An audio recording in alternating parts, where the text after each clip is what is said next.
नमस्कार दोस्तों, आज एक बार फिर से आप सभी लोगों का लर्न एकेडमी प्लस पर स्वागत है। रोज की तरह हम डिस्कस करने जा रहे हैं दिन भर की सुर्खियों से बने top most important 5 question. Detail discuss करेंगे, पर उससे पहले गुड मॉर्निंग, सलाम, जय श्री राधे, जय श्री राम। आप सभी लोगों को मेरा प्यारा सलाम। और जल्दी से फटाफट मेरा एक छोटा सा काम कर दो। प्लीज़ वीडियो को शेयर करिएगा, मैक्सिमम से मैक्सिमम जितना हो सके उतना शेयर कर दो। व्हाट्सअप, इंस्टाग्राम, टेलीग्राम, व्हाट्सअप, जहाँ पर भी आप हो, आपके दोस्त वहाँ सभी में इस वीडियो को फैला दो। मुझे पूरा विश्वास है आप शेयर कर रहे होंगे। तो चलिए स्टार्ट करते हैं फिर आज का सेशन। और हर बार की तरह अपना पहले वीडियो से बने करंट के क्वेश्चन रिवीजन कर लेते हैं। तो फर्स्ट क्वेश्चन है, रिवीजन में गवर्नमेंट लॉन्च एप्लीकेशन मौसम फॉर वेदर फोरकास्टिंग। गवर्नमेंट ने लॉन्च की है एप्लीकेशन मौसम, किसके लिए? वेदर फोरकास्टिंग के लिए। Second, international tiger day was observe across the world on 29 July. International tiger day 29 जुलाई को मनाया गया। और भारत में प्रोजेक्ट टाइगर कब चलाया गया था? 1973 इंदिरा गांधी जी के द्वारा। और इस प्रोजेक्ट के पहले डायरेक्टर कौन थे? कैलाश शंकला। और कैलाश शंकला को ही the tiger man of India कहा जाता है। Third, world IVF day was observe on 25 July. IVF day कब ऑब्जर्व किया गया? 25 जुलाई को। India second national level plasma bank open in Tamil Nadu. India का दूसरा नेशनल लेवल प्लाज्मा बैंक कहाँ खोला गया? तमिलनाडु में। पहला कहाँ खोला गया था? दिल्ली में। Fifth, Khelo India youth game 2021 will be held in Haryana. Khelo India youth game का 4th एडिशन कहाँ आयोजित किया जा रहा है? हरियाणा में, हरियाणा के पंचकुला में। पहला कहाँ आयोजित किया गया था? दिल्ली में।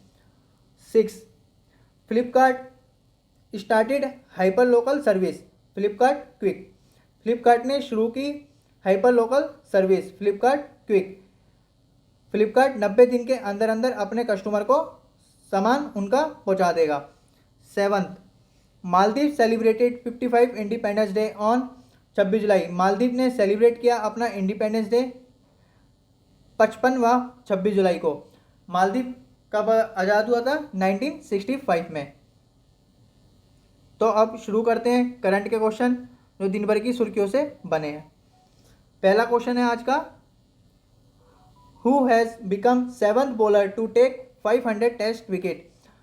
7th बॉलर कौन बना है जिसने टेस्ट मैच में 500 विकेट ली है? England cricketer Stuart broad.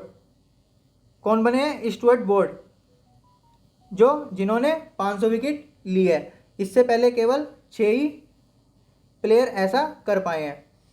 और ये किसके खिलाफ किया है? वेस्ट इंडीज़ के खिलाफ। क्रिकेट की बात हुई है तो इंटरनेशनल क्रिकेट काउंसिल के बारे में थोड़ा सा जान लेते हैं।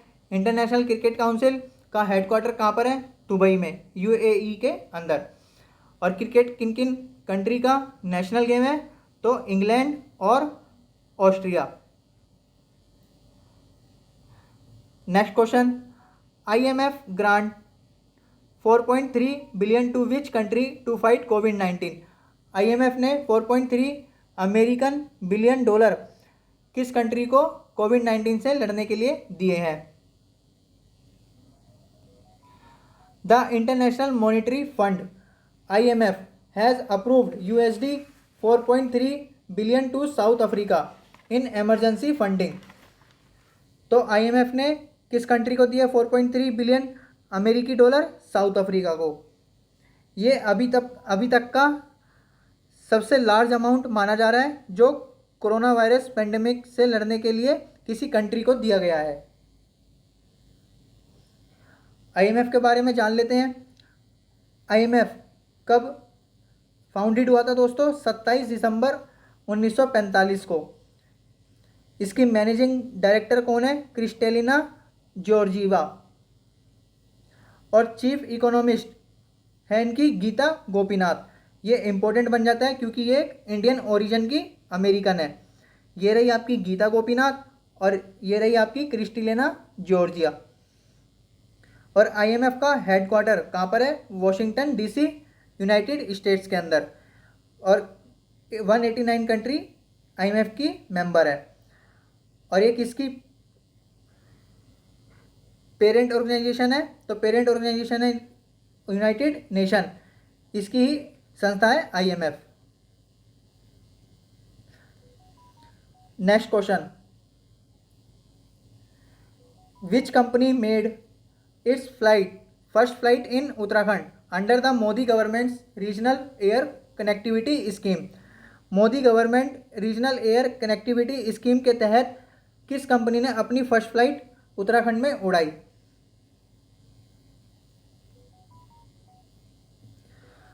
तो पवन हंस नामक एक कंपनी है, इसने अपना पहला helicopter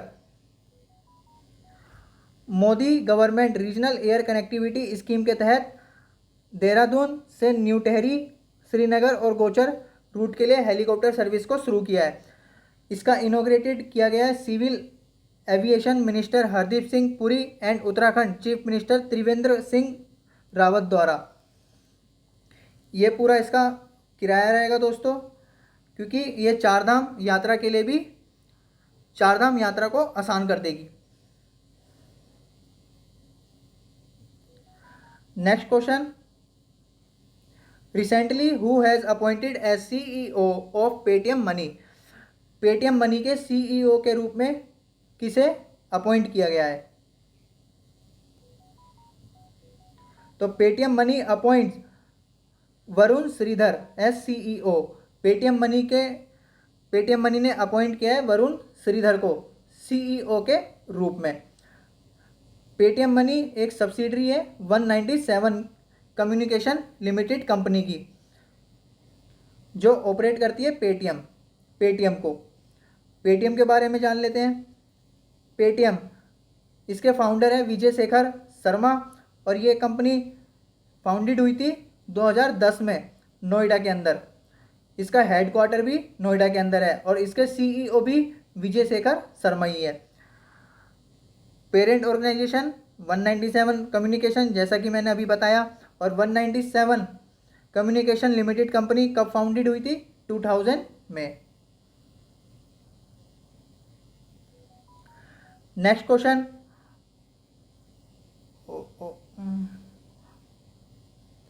whose author of book the India way? The India way के ऑथर कौन है? Current minister of external affair in the government of India. Government of India के minister of external affair S Jaishankar.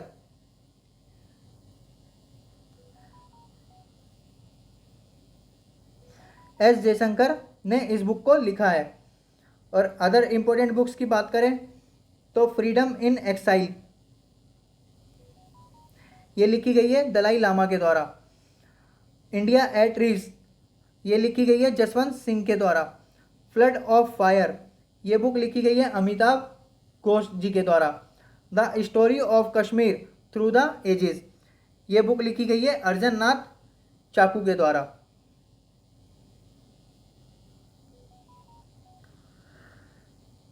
अब कुछ हेडलाइंस की बात कर लेते हैं जो पूरे दिन काफ़ी चर्चा में रही।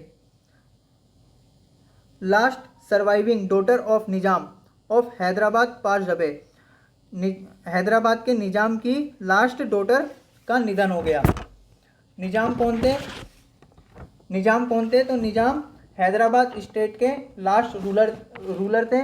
इनके दोस्तों 16 बेटियां और 18 बेटे थे, जिसमें से आज लास्ट डॉटर का निधन हो गया। Second, happy birthday gift. Sonu Sood को उनके जन्मदिन पर सम्मानित करने के लिए इजराइल के फैंस ने किया सोनू सूद फिल्म महोत्सव का आयोजन। इजराइल में एक चैनल पर पूरे दिन सोनू सूद की फिल्मों को प्रसारित किया गया। फिल्म में विलेन की भूमिका निभाने वाले सोनू सूद आज पूरी दुनिया के हीरो बन गए हैं। जिस तरीके से इन्होंने कोरोना वायरस के चलते माइग्रेंट की मदद की, इजराइल में फंसे इंडियंस को भी देश में वापस लेकर आए, वाकई में काबिलियत तारीफ है। Next, Delhi cabinet decide to slash VAT on diesel would reduce price by 8.36 per litre. तो केजरीवाल, दिल्ली के सीएम केजरीवाल ने डिसाइड किया है कि वो वैट को घटा देंगे डीजल पर से, जिसके कारण 8.36 पर लीटर प्राइस कम हो जाएगा डीजल का। तो दिल्ली वालों खुश हो जाना, अब आपके लिए डीजल का प्राइस कम होने वाला है। Next, lord Ram images Ayodhya temple model to be displayed at New York Time Square on August 5। America के न्यूयॉर्क में सुबह 8 बजे से लेकर 10 बजे तक श्री राम के नारे लगेंगे। लॉर्ड राम की तस्वीर प्रधानमंत्री मोदी द्वारा शिलान्यास के चित्र 17,000 वर्ग मीटर वाली एलईडी स्क्रीन पर 3D चित्रों का प्रदर्शन किया जाएगा 5 अगस्त के दिन, जहां एक तरफ इंडिया में मोदी जी भूमि पूजन करेंगे अयोध्या राम मंदिर के लिए, और वहीं दूसरी तरफ अमेरिका में इसका प्रसारित किया जाएगा। स्टैटिक जीके से आज क्वेश्चन है, the Suez Canal connects which two seas. Suez Canal किन दो समुद्र को कनेक्ट करती है? तो आज इसके बारे में पूरी हिस्ट्री जानेंगे दोस्तों, बने रहिए मेरे साथ आखिरी तक और अपनी सीट बेल्ट को लगा लीजिएगा। सीधा आज हम इजिप्ट में उतरने वाले हैं।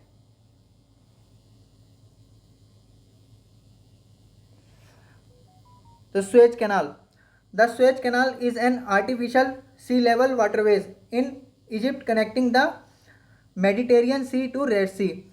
सुएज कैनाल जो है एक आर्टिफिशियल सी लेवल वाटरवे है। आर्टिफिशियल मतलब ये मानव द्वारा निर्मित है, अपने आप नहीं बनी है। इजिप्ट के अंदर जो कनेक्ट करती है मेडिटेरियन सी और रेड सी को। Direct route between the north Atlantic and northern Indian ocean. ये एक पूरा डायरेक्ट रूट बन जाता है सुएज कैनाल के माध्यम से, जो नॉर्थ अटलांटिक से सीधा नॉर्दर्न इंडियन ओशन में आया जा सकता है। It is often considered to define the border between Africa and Asia. इसे डिफाइन किया जाता है अफ्रीका और एशिया की बॉर्डर के रूप में भी। और इसके नॉर्दर्न में, सुएज कैनाल के नॉर्दर्न में पोर्ट सईद स्थित है और साउथ में पोर्ट ट्यूफिक, जिसे पोर्ट सुएज के नाम से भी जाना जाता है। और इस पूरी सुएज कैनाल की लेंथ है 193.30 किलोमीटर, जिसमें इंक्लूड किया जाता है northern and southern axis channel को भी। और अगर अकेले सुएज कैनाल की बात करें तो 168 किलोमीटर है। ये देखो मैप में आप देख सकते हो, ये सुएज कैनाल है, यहाँ पर इजराइल है, ये आपका इजिप्ट है और ये पूरा सिनाई पेनिनसुला है। ये रहा आपका सीरिया और इधर ही है एक छोटा सा लेबनान और ये पूरा सऊदी अरेबिया। और ऊपर की तरफ मेडिटेरियन सी और नीचे रेड सी।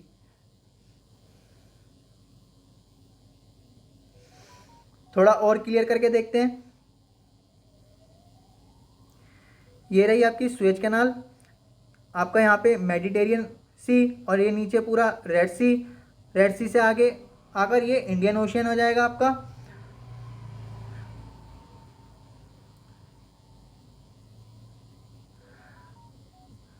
आगे हिस्ट्री ऑफ सुएज कैनाल। अब सुएज कैनाल की हिस्ट्री के बारे में जान लेते हैं, किसने बनवाई, कब बनी और क्यों बनी और क्या रहा इसके पीछे पूरा क्राइसिस। तो शुरू करते हैं अब। Suez canal constructed by the Suez canal company between 1859 and 1869। Suez canal company द्वारा इसको बनाया गया, जो 1859 में बननी शुरू हुई और 1869 में इसका काम पूरा हो गया। 10 साल लगे इसको पूरा बनने में। 1869 में इसे ऑफिशियली खोल दिया गया। और जब से लेकर मतलब कि सुएज कैनाल को ऑन कौन कर रहा था, तो ये कंपनी के द्वारा ऑन किया जा रहा था, सुएज कैनाल कंपनी के द्वारा ही। Under the convention of Constantinople, under the convention of Constantinople, इस सम्मेलन के द्वारा कंपनी में शेयर्स होते हैं। कंपनी में share with half of the share held in France. जो आधे शेयर थे कंपनी के वो फ्रांस के पास थे और आधे Turkey, Egypt and other Arab countries में बटे हुए थे। लेकिन बाद में इजिप्ट और टर्की के शेयर भी ब्रिटिशर्स के द्वारा खरीद लिए जाते हैं। इस तरीके से कंपनी और स्वेज कैनाल का पूरा अधिकार ब्रिटिशर्स के हाथों में चला जाता है। अब जो कन्वेंशन हुआ था इसमें एक ट्रीटी साइन की गई थी United Kingdom, Germany, Austria, Hungary, Spain, France, Italy, Netherland, Russia empire और ओटोमन एम्पायर के बीच 29 अक्टूबर 1888 को कि किस तरीके से स्वेज कैनाल को रेगुलेट करना है। इसके अंदर डील हुई थी कि it may be used in time of war as in time of peace by every vessel of commerce or of war without distinction of flag. मतलब कि कोई भी कंट्री अपनी सेना को स्वेज कैनाल पर नहीं लेकर आएगी और चाहे युद्ध की स्थिति हो चाहे शांति की स्थिति हो, ये हमेशा विश्व के लिए व्यापार के लिए खुला रहेगा। लेकिन ब्रिटिश आगे चलकर 1904 में इस संधि को तोड़ देता है और अपनी फोर्स को भी यहाँ पर स्वेज कैनाल के पास तैनात कर देता है और शिप की मूवमेंट को भी अपने तरीके से चलाता है जिस कंट्री को वो इजाज़त देता है उसी कंट्री की शिप स्वेज कैनाल के माध्यम से गुजर पाती है। इन्हीं सब को देखते हुए 1947 में इजिप्ट कंपनी के साथ एक डील साइन करता है जिसमें कहा गया कि स्वेज कैनाल कंपनी 99 साल के बाद स्वेज कैनाल की ओनरशिप किसको दे देगी? इजिप्ट को दे देगी। मतलब कि जब से स्वेज कैनाल कंपनी इस पर राज कर रही थी, कब से? 1859 से लेकर प्लस 99, तो कितना आ गया ये? 1968 के बाद स्वेज कैनाल का अधिकार किस कंट्री के पास चला जाएगा? इजिप्ट के पास। But before canal ownership time in Egypt, लेकिन 1968 का साल आने से पहले ही इजिप्ट में आंदोलन छिड़ जाता है ब्रिटिशर्स के खिलाफ 1951 में और इसका रिजल्ट ये निकलता है कि ब्रिटिशर्स को 1954 में एग्रीमेंट करना पड़ता है इजिप्ट के साथ और ब्रिटिश वहाँ से अपनी आर्मी को विड्रॉ कर देती है। लेकिन उसके कुछ साल बाद 1956 में ही इजिप्ट स्वेज कैनाल का नेशनलाइज कर देता है। मतलब कि स्वेज कैनाल को पूरी तरीके से अपने अंडर ले लेता है। और उस समय इजिप्ट के प्रेसिडेंट कौन होते हैं? जमाल अब्देल नासिर, जिन्होंने नेशनलाइज कर दिया स्वेज कैनाल को। और अब वो पूरी तरीके से किसके अधिकार में चले गई है? इजिप्ट की गवर्नमेंट के हाथों में। यही सब देखते हुए एक स्वेज क्राइसिस आ जाता है 1956 में। इसमें क्या होता है कि 1956 में स्वेज क्राइसिस, जिसे हम सेकंड अरब इजरायली वॉर के नाम से भी जानते हैं और इजराइल में इसे सिनाई वॉर के नाम से जाना जाता है। इजराइल इजिप्ट पर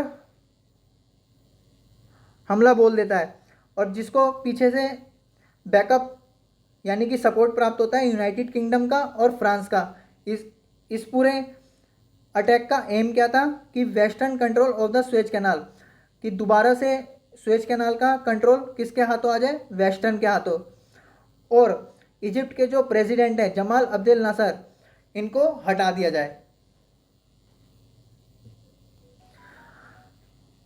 लेकिन लड़ाई चल ही रही थी और पीछे से पॉलिटिकल प्रेशर आना शुरू हो गया था। United states, USA, Soviet union, USSR और यूनाइटेड नेशन, इनके द्वारा ही पॉलिटिकल प्रेशर आना शुरू हो गया था, जिसकी वजह से इन तीनों को वहाँ से पीछे हटना पड़ा, इजराइल, यूनाइटेड किंगडम और फ्रांस को।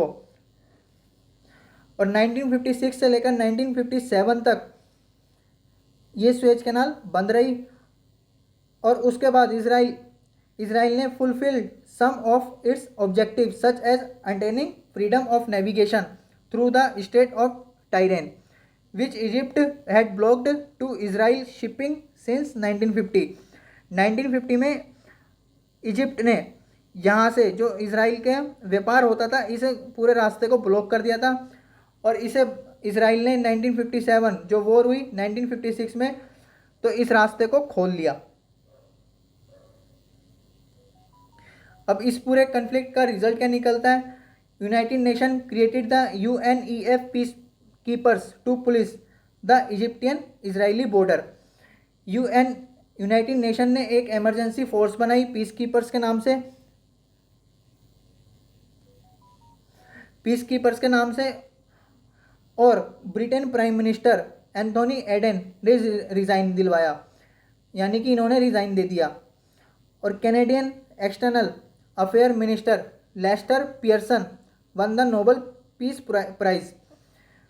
इन्होंने नोबल पीस प्राइज़ जीता क्योंकि जो यूनाइटेड नेशन की इमरजेंसी फोर्स पीस कीपर्स बनाई गई थी वो इन्हीं के कहने पे बनाई गई थी, इसलिए इन्हें नोबल प्राइज़ भी दिया गया। और USSR को एक एम्बोल्डन मिला इन्वेड हंगरी पर इन्वेड करने के लिए। तो आगे चलकर USSR ने भी हंगरी पर इन्वेड किया।